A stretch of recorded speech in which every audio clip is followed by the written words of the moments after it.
Who are you lot? Guess who I've got over here? Duncan. I've known him how many years? Oh, it's got to be 8, 9. No. Longer. No. Yeah. So my last print shop was about 5 years ago. Yeah. So that was Brick Lane. So now I had that for 6. And then before that, I had the first print shop in Hoxton Street Market. I had that for 7. So I've known you since that, because I remember when we started that business, I was marketing and I was sending global emails out, wasn't I? I was really out there spamming away on full attack, and then we caught a virus. Someone had hacked us, and it kept on sending the same email out to absolutely everyone. You're smiling about it You now. are right, yes. Yes. Because I remember how proud you were of how well that marketing worked when I phoned up after the 210th email to say, and you go, brilliant customer, and I'm saying, no, stop it. And this thing, it was like a Trojan, wasn't it? It was a Trojan. It just kept on sending that out to everyone on this mailing list, and they were just like, I was getting threats. Well, that's what you told me. Yeah, I was getting threats. I got a feeling the only Trojan in all that was you. Yeah, no, I can remember like I had 2 other partners in the business. And they were like, one of them started, they were near 5 years from their pension, and one of them started breaking and crying. Like people are phoning up saying, my server's just gone down, I can't receive any emails to get any work done because your company keeps on sending me this email, again and again and again and again with an attachment, and you were just the calmest person out of those people that had called up. And we become best friends, didn't we? Yes, we did. And then you did become a customer, so my market employ clearly worked. And so the book began. So this is Duncan Thomas. So we go back a little further than a couple of weeks.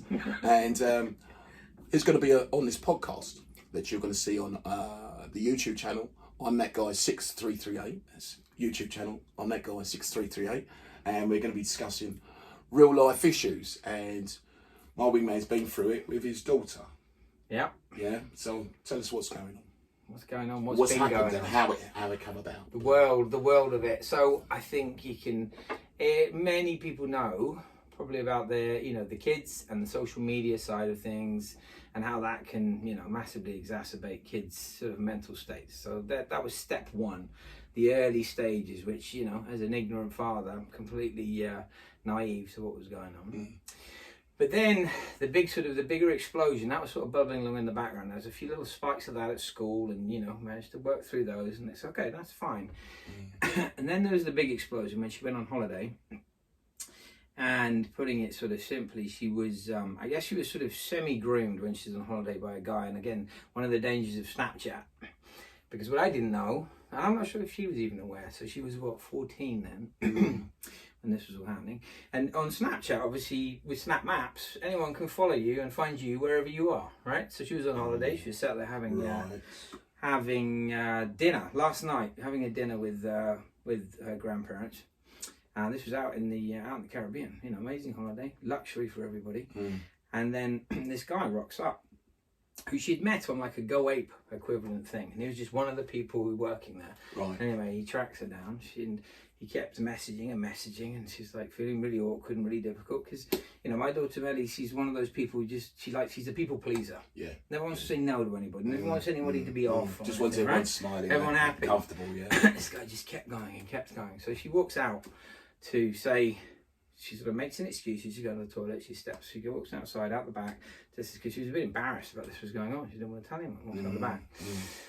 And she just, and he's sat there with his car, and he goes, just sit in the car for a minute. She goes, no, I just want to say, I'm going away, this is my last night, I'm not interested, this isn't really happening. She goes, right, just sit in the car, anyway.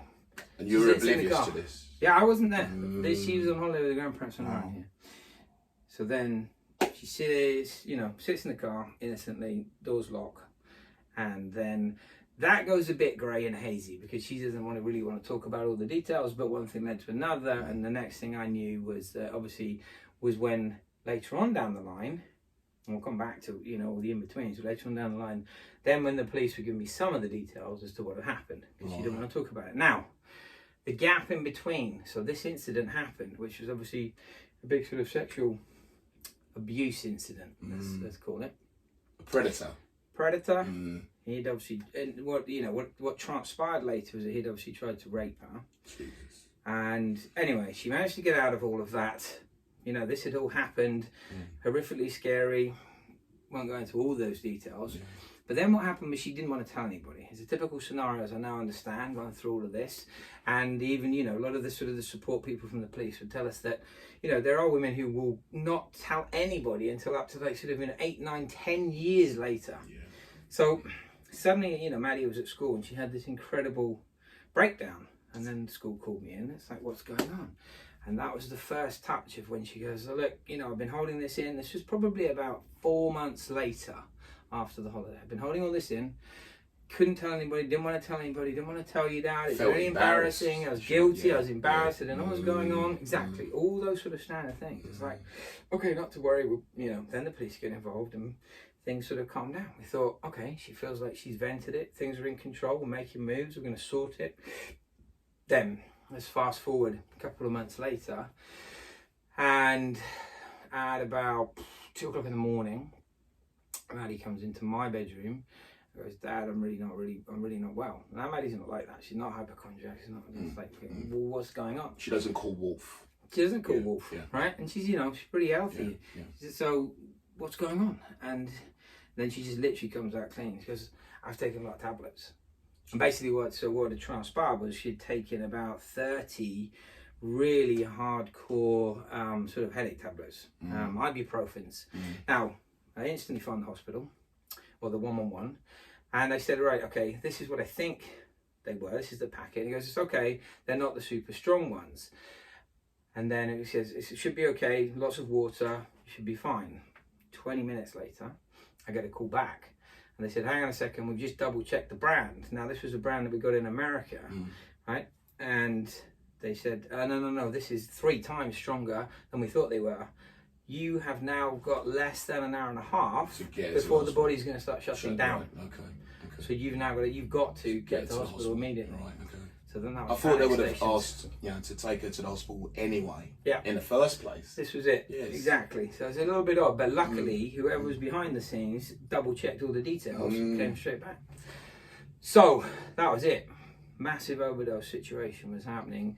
Then we're in, we're rushing to hospital, and it's touch and go because they're saying, look, we're immediately on drips, been straight into the A&E, got all these tubes, all the pipes, and it's like, we've got to pump, we've got to exchange blood, we've got to exchange all the fluids, we've got to get all this out as quickly as possible, or we're going to start losing organs, and then we could start affecting brain, and it's like... That's right. And what's going on with you at this time? Well, so you're watching this. You go into dad action, right? As typical guys, and I don't want to be, to be sort of male chauvinist about it, but the guy's mentality is instantly right. Get job done. You've got to do actions. You can panic and worry and get emotional later. Right now, it's like, okay, you've got to be practical and pragmatic. Otherwise, you're going to be in real trouble. You don't have got time to panic and the rest of it. Right? So that's where we are, and then it sort of all starts to hit me because then I'm coming back. She's got to stay in hospital, obviously, over for a few days, and I'm coming back home, and then that's when it all starts to hit you. And the first feelings are guilt. It's like, why didn't I see the signals? Why didn't I see this coming? How bad a father am I to, I knew that there were problems and I would talk and communicate as much as we could. But this was also the big learning. It's like, you try and be dad and you're trying to be protective and trying to be there. But, a 14, 15-year-old girl, you don't have that ability for them to just literally vent and in their language. Yes. So this is the other thing I've learned is as you're getting older in this world of fragmentation of the social media and the different ways everyone writes and talks, there's a bigger chasm. I wasn't able to understand and pick up all the signals. I had to learn fast. So then I was like desperately going on all the channels, or, the YouTubes and every website and everything I could find. And try and get as much data to assist you. What could support? Because I didn't know how to talk to anyone either.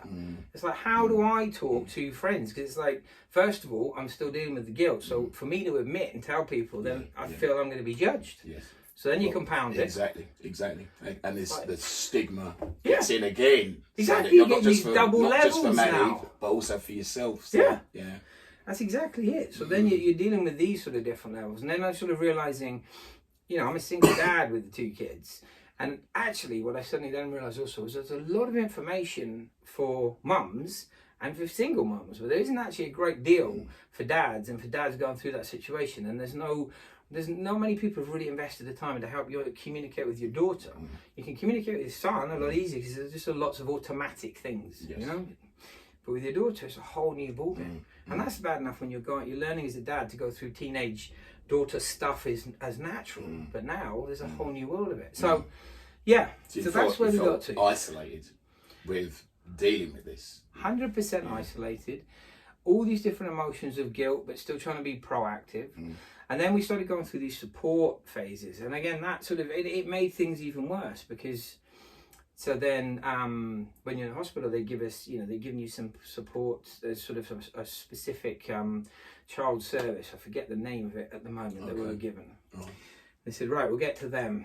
And then the sad state of it was that these people weren't helping. They were so binary and ineffective in their questioning that actually every time we'd go to one of these sessions, and we had to drive about an hour and a half every time. It was 3 hours round journey. And Maddie would be really quiet, and I'd be hopeful that something had worked. I was like, okay, give her a space so she's going through it all.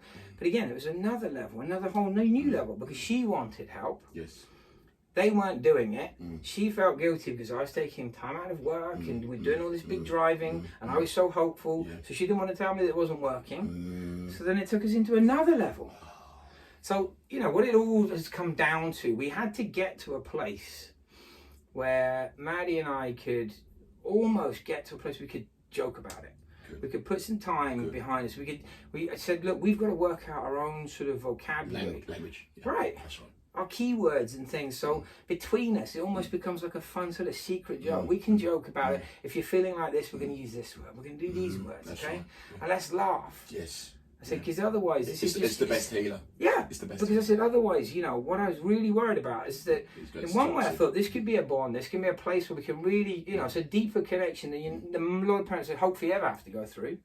But on the flip side, if we don't sort it, it's just going to grow as a chasm, and we're just going to become distant, and this big ugly thing in the middle of us all the time that no one ever wants to talk about. So that's sort of, that's where we started to move to in terms of how could we change this from what was horrific and transform it into, and we talked about doing a little podcast just between ourselves, and I said it doesn't matter if anyone listens to it, but it's a way that we can vent and communicate. But in all honesty, it's about, there are a lot of dads out there, as I've started to discover over the past couple of years, who have been in the same situation, and there is no help, and they're equally feeling this, in this demoralized by the support mechanisms that are out there. Frustrated by the whole system. Hugely. Yeah. And we contacted we contacted each other. I can't remember if I contacted you or... No, it would have definitely been me, Yeah, because you had 3 calls. so you contacted me and dropped the bomb, and we sat, we spoke. Yeah. Because we hadn't spoken in years. Years. Because you, I mean, excuse my French, but you were a shit friend. He was a shit friend, you know what I mean? Some excuse of what was going on. But maybe I wasn't as communicative as I should have been. No disrespect, you had some stripes there. And you got a foot forward, and having you here today, I'm that guy, proud of you, and you got to, obviously Maddie's got to put one of them on, and because the thing about mental illness is your senses go out of whack. First thing everyone's got to do is say, look, you know what? I suffered it. You're a work in progress. Yeah. And once you could admit to that and say, look, I'm a work in progress each and every day, that fashion can speak, and wearing this brand is a form. It plays to the one sense that still works, which is your eyes, because everything else goes out of whack. So if you stood there, day after day saying, Maddie, I love you, Maddie, I love you, Maddie, I love you, all she's going to see is you moving your lips. Yeah. And the whole room's saying, Maddie, I love you. Yeah.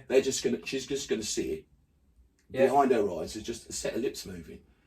So this communication allows a conversation. Yeah. And once you've got a conversation, it's about listening after that. Yeah. You know, and not having any form of judgment, because everyone has an individual story. What you've seen through your direct story, from the back of your head, looking through your eyes, I shouldn't sit here, or the audience should sit here and try and pretend to get it. Yeah. Because then it's about us. It's not about us. It's about you today. You with me? Yeah. Yeah. Do you understand? Yeah. So to be a true friend is to just stay silent and give them the opportunity to purge it out. Because like Maddie, like yourself, if you didn't get that conversation with me, things could have gone different. Yeah. It could have gone different. You know, once you've got that perspective, Yeah. then you're moving forwards. You're right. And you're definitely right. stronger for it today. I think, And yeah, you're no longer, I can't class you as a shit friend because you're actually here. Good to see you. Yeah, GT. But you're right, and you know, you said a lot of interesting things over the past sort of couple of months since I told you about all this. But I think it's still tricky, like you said, the listening part, but understanding the balance, right? Because as a friend, you do want to feel like you're doing, and again, as a guy, automatically you do want to feel like you're doing something. You go into practical mode. But you're right, it's trying to learn and understand, and I guess, you know, as you'd say, it's different with different types of friends. Do they want, you know, basically they want to be quiet and they want a distraction. They just want you to talk. And they don't want to interact. Or they do when you just shut up, and they want to be able to have a safe place to vent. But understanding all these different, and it's, you know, because it's my nature is just to go into, right, okay, we're going to do this, we're going to do this, we're going to do this. And there's a lot of people who say, you know, that's great, but you know what, right now, I just want a shoulder. And that's not my comfort zone. And a good squeeze up. Yeah. Good squeeze up. That's it. Yes, mate. And that's not my comfort zone to go to, but learning, that's a big piece of learning. And I'm probably always going to have to learn how to figure that out. 100%. You know, but you started on the right road. Right? How's that schmutter feel? All right. Snug. Easy. I'm gonna go on a bit more of a diet. It's gonna look so much better. Do take a look. On that guy, 6338, you're going to see Duncan doing a revisit. He's not going to be a shit friend again. Oh, yeah. Never. Take a look. On that guy, 6338 on YouTube.